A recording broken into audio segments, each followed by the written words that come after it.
Hello बच्चों, जैसा कि पिछले वीडियो में हमने महावीर स्वामी के बारे में हम पढ़ रहे थे, वो जैन धर्म के बारे में पढ़ रहे थे कि किस तरीके से वे ईश्वर में अविश्वास रखते हैं और वेदों को प्रामाणिक नहीं मानते, आत्मा में विश्वास है उनका, अनेकात्मवाद पर विश्वास करते हैं, कर्म की प्रधानता पर महत्व देते हैं, आत्मा की मुक्ति पर जोर देते हैं, स्यादवाद उनकी तरफ से कि क्या स्यादवाद है उसको मानते हैं, जिसको सप्तभंगी सिद्धांत भी कहा जाता है। और अब हम आते हैं महावीर स्वामी की नैतिक शिक्षा के बारे में। महावीर स्वामी की नैतिक शिक्षा है, पहला कि जीवन में नैतिकता। महावीर स्वामी का कहना था कि मानव मोक्ष के द्वार पर तब तक नहीं पहुंच सकता जब तक कि वह अपना आचरण नहीं सुधारता। जीवन की पवित्रता मानव के आचरण पर ही अवलंबित रहती है, इसलिए वे कहा करते थे कि मानव को अपने विचार शुद्ध रखने चाहिए। विचारों के शुद्ध होने से जीवन नैतिक बना रहता है। तब को भी वे विचारों को शुद्ध बनाए रखने का एक उत्तम साधन समझते थे। दूसरा, मानव एकता। महावीर स्वामी समस्त मानव समाज को एक समझते थे। वे मानव समाज को विभिन्न वर्णों में विभक्त नहीं देखना चाहते थे, इसलिए उन्होंने वर्ण व्यवस्था पर कठोर प्रहार किया। उनका कहना था कि मानव का सम्मान उनके जन्म के आधार पर नहीं वरन उनके कर्मों की श्रेष्ठता के आधार पर होना चाहिए। वे समाज में जाति प्रथा के कारण उत्पन्न ऊंच नीच की भावना को हे दृष्टि से देखते थे। तीसरा, मानव पुरुषार्थ। महावीर स्वामी मानव को भाग्यवादी नहीं बनाना चाहते थे। उनका कहना था कि प्रत्येक मानव को वह विश्वास होना चाहिए कि वह स्वयं अपना स्वामी के कर्म में निहित विश्वास करके अपने अच्छे कर्मों में विश्वास करना चाहिए। वह जितने अच्छे कर्म करेगा उतना ही उसकी आत्मा शुद्ध होगी और वह मुक्ति के उतने ही समीप पहुंचेगा। चौथा, नारी स्वातंत्र्य। ब्रह्मचर्य व संयम पर बल देते हुए महावीर स्वामी ने नारी का धर्म में महत्वपूर्ण स्थान बताया। उनका कहना था कि नारी को धर्म में कभी बाधक नहीं समझना चाहिए, इसलिए उन्होंने नारी को भी अपने संग में स्थान दिया। महावीर स्वामी ने स्त्रियों को दीक्षा लेने से नहीं रोका। पर्याप्त संख्या में स्त्रियों ने जैन धर्म की दीक्षा ली और आज भी ले रही है। इसी प्रकार से महावीर स्वामी ने स्त्रियों की नैतिकता पर पूर्ण विश्वास व्यक्त किया। इस दिशा में उन्होंने पार्श्वनाथ की भांति नारी को निर्वाण प्राप्ति की अधिकारिणी जैन धर्म में दार्शनिकता, उनकी फिलॉसफी। जैन धर्म कि वो ईश्वर को नहीं मानता, इसलिए हम क्या कहते हैं, नास्तिक। ईश्वर में आस्था न रखते हुए उसने संसार को वास्तविक माना। इस धर्म की मान्यता है कि विश्व अनादिकाल से विद्यमान है तथा शाश्वत है, इसका विनाश कभी नहीं होगा। यह 6 द्रव्यों जीव, पुद्गल, धर्म, अधर्म, आकाश और काल से निर्मित है। यह द्रव्य भी शाश्वत तथा अविनाशी है। हमें विश्व में जो विनाश दृष्टिगत होता है परिवर्तन मात्र, सिवाय आत्मा के कुछ भी असीम नहीं है और यह आत्मा विश्व की समस्त वस्तुओं में विद्यमान है। जैन धर्म की मान्यता है कि यह आत्मा वनस्पति तथा पत्थरों में प्रतिष्ठित है। प्रत्येक जीव में सदैव 2 तत्व रहते हैं, पहला आत्मा और दूसरा भौतिक तत्व। मोक्ष प्राप्ति के लिए मानव आत्मा को भौतिक तत्व से विलग करना चाहता है। जैन धर्म ने दार्शनिक दृष्टिकोण से ज्ञान को भी विभिन्न प्रकार से परिभाषित किया है। इंद्रिय जनित ज्ञान को मति, जो इंद्रियों द्वारा लिया जाता है उसको मति। श्रवण ज्ञान को श्रुति, जो सुनने मात्र से ज्ञान लिया जाता है वो श्रुति। दिव्य ज्ञान को अवधि, जो डिवाइन नॉलेज होता है वो अवधि, तथा अन्य व्यक्ति के मन मस्तिष्क की बात जान लेने को मन प्राय कहा गया है, जिसको हम टेलीपैथी भी कहते हैं कि किसी और व्यक्ति के जो मन मस्तिष्क की बात जान ले उसको क्या कहते हैं, मन प्राय। श्रेष्ठ ज्ञान को कैवल्य कहा गया। यह श्रेष्ठ ज्ञान केवल निर्ग्रंथों तथा जिनेंद्रियों को ही प्राप्त होता है। जैन दर्शन में ज्ञान के स्रोत 3 माने गए हैं, पहला प्रत्यक्ष, दूसरा अनुमान तीसरा तीर्थंकरों के वचन। तो ज्ञान भी जो जैन दर्शन में ज्ञान के 3 सोर्सेज माने गए, जो कि पहला है डायरेक्टली, प्रत्यक्ष डायरेक्ट, दूसरा अनुमान कि आपने अंदाज ही लगाए, आपने अनुमान ही किया, एस्टिमेट ही किया है, और तीसरा तीर्थंकरों के द्वारा बोला गया, उनके जो वचन वे।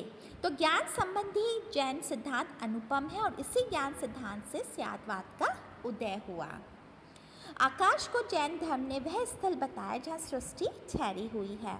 जीव और पुद्गल की गति समझाने हेतु धर्म की कल्पना की गई है और जैन तीर्थंकरों की धारणा के अनुसार धर्म वह अवस्था है जिसमें जीव या पुद्गल को गति मिलती है। धर्म क्या अवस्था है जिसमें जीव या पुद्गल को गति मिलती है। हिंदू धर्म जैसे स्थूल शरीर के भीतर एक सूक्ष्म शरीर की सत्ता में विश्वास करता है, उसी प्रकार जैन दर्शन के अनुसार भी हमारे स्थूल शरीर के भीतर एक सूक्ष्म कर्म शरीर है। सूक्ष्म शरीर के छूट जाने पर भी कर्म शरीर जीव के साथ रहता है। आत्मा की मनोवैज्ञानिक चेष्टाओं, वासना, इच्छा, तृष्णा आदि से कर्म शरीर की पुष्टि होती है। इस प्रकार देखते हैं कि जैन धर्म के सिद्धांत दार्शनिकता से ओतप्रोत है। अब हम आते हैं जैन धर्म के प्रसार, कि कैसे जैन धर्म का प्रसार हुआ। जैन धर्म के प्रसार का अधिक श्रेय महावीर स्वामी को जाता है। उनसे पूर्व 23 तीर्थंकर और हो गए थे, परंतु वे न तो जैन धर्म को व्यवस्थित रूप ही प्रदान कर सके थे और न इसे व्यापक ही बना सके थे। महावीर स्वामी का स्वयं का व्यक्तित्व जनसाधारण को प्रभावित करने में सक्षम रहा। वे देश में घूम घूम कर जनता की बोलचाल की भाषा में अपने धार्मिक सिद्धांतों का बड़े उत्साह के साथ प्रचार करते रहे। उनके शिष्यों ने भी इस मत को भारत में प्रसारित करने का प्रयास किया।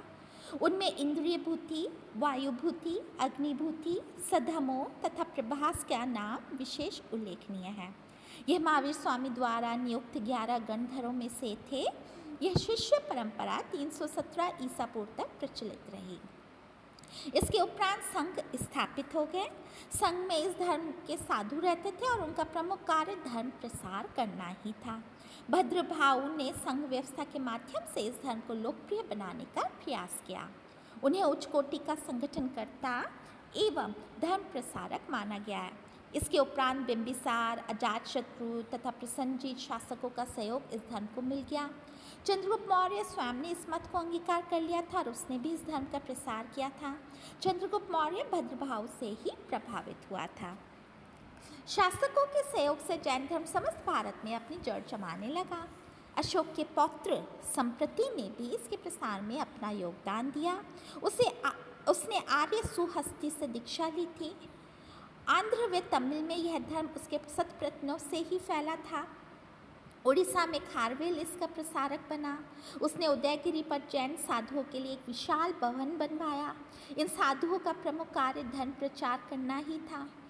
उज्जैन नरेश गर्दभल तथा उसके पुत्र विक्रम ने अपनी नगरी उज्जैन को इस धर्म का केंद्र बना दिया।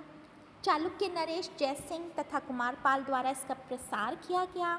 उन्होंने श्वेतांबर संप्रदाय का प्रसार किया। कुषाण काल में मथुरा इस धर्म का केंद्र बन गया। राजस्थान, काठियावाड़ व गुजरात भी इस धर्म के प्रभाव में अच्छी तरह से आ गए। 7वीं शती में जब चीनी यात्री हिंसांग भारत आया था, उस समय यह धर्म बंगाल से तमिलनाडु तक फैल चुका था। 12वीं शताब्दी तक यह भारत के लगभग सभी भागों में फैल चुका था।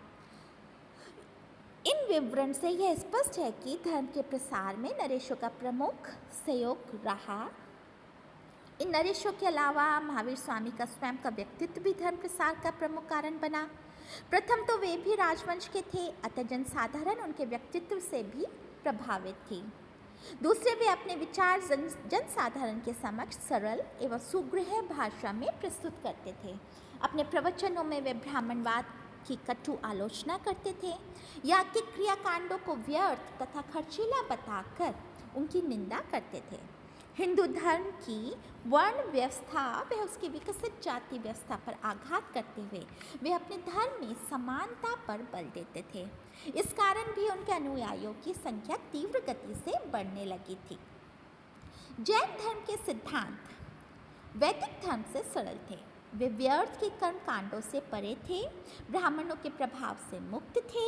इसके अलावा उनका प्रसार संस्कृत जैसी क्लिष्ट भाषा में न किया जाकर लोक भाषा में किया गया। प्राकृत भाषा उस समय बोलचाल की भाषा हो गई थी। वह संस्कृत की अपेक्षा सरल थी, जनसाधारण की आसानी से पल्ले पड़ जाती थी, समझ आ जाती थी, और इस कारण भी जैन धर्म भारत का एक में वह विभिन्न स्थानों पर आयोजित धार्मिक सभाओं ने भी इस धर्म के प्रसार किया। जैन धर्म की प्रथम सभा चंद्रगुप्त मौर्य के काल में हुई।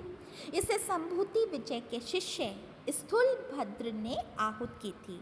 तो पहली जो धार्मिक सभा हुई थी वो किसके समय में हुई थी? चंद्रगुप्त मौर्य के काल में हुई थी, और जिसे जो संभूति विजय का जो शिष्य थे स्थूलभद्र, उन्होंने आहूत की थी, उन्होंने करवाई थी। यह पाटलिपुत्र में हुई थी। उसमें जैन सिद्धांतों को 12 अंगों में संकलित किया गया, जो इस सभा से पूर्व 18 पर्वों में संकलित थे। पहले तो क्या था, 18 पूर्वों में संकलित थी, लेकिन लेटर ऑन जब ये महासभा, धर्म महासभा आहूत की गई पाटलिपुत्र में, तो इन 18 पूर्वों की जगह में क्या हो गया, 12 अंगों में संकलित कर दी गई। परंतु इस सभा में लिए गए निर्णयों को भद्रभाव व उसके अनुयायियों ने नहीं माना। परिणामतः जैन धर्म का 2 शाखाओं में विभाजन हो गया, और भद्रभाव के अनुयायी दिगंबर शाखा के अनुयायी रहे। तो बच्चों आप देखिए, जो भद्रभाव के अनुयायी थे वो क्या हो गए, दिगंबर में के शाखा में परिवर्तित हो गए, अनुयायी रहे, और जो स्थूलभद्र के थे अनुयायी, वे क्या कहलाए गए, श्वेतांबर अनुयायी। दूसरी जैन सभा का आयोजन 512 ईसा पूर्व में हुई। इसकी अध्यक्षता देवर्धि गणी ने की। पहली कब की थी? पाटलिपुत्र में हुई थी। दूसरी जो हुई थी वो 512 ईस्वी में, और इसकी अध्यक्षता देवर्धि गणी, पहली को स्थूलभद्र ने आहूत की थी, दूसरी को देवर्धि गणी ने की थी। और इसमें अंगों की संख्या तो 28 रखी, लेकिन 84 आगमों की संख्या भी निर्धारित कर दी गई।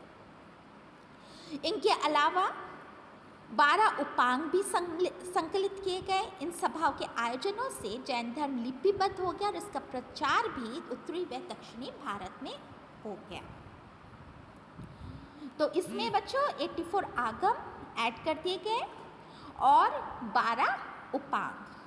हेमचंद्र जैन साहित्य के प्रकांड विद्वान थे। उन्होंने परिशिष्ट पर्वन, महावीर चरित्र,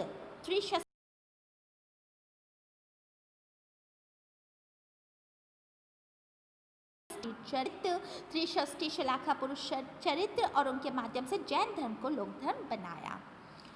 उन्होंने श्वेतांबर संप्रदाय का प्रसार किया। इनके अलावा जैन साधु व सूरी विद्वान प्रसार हो गया। समाज में समानता की भावना को प्रबलता से फैलाकर जैन धर्म प्रचारकों ने अधिकांश जनसाधारण का दिल जीत लिया, क्योंकि वैदिक समाज में जाति प्रथा प्रबल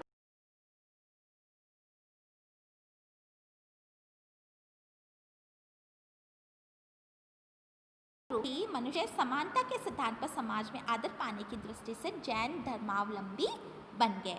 परंतु जैन धर्म का क्षेत्र केवल भारत ही रहा, अपने समकालीन नवीन बौद्ध धर्म की भांति भारत के बाहर नहीं फैल सका। नेक्स्ट हम बात करते हैं जैन धर्म में संघ व्यवस्था। ये हम बच्चों नेक्स्ट वीडियो में करते हैं।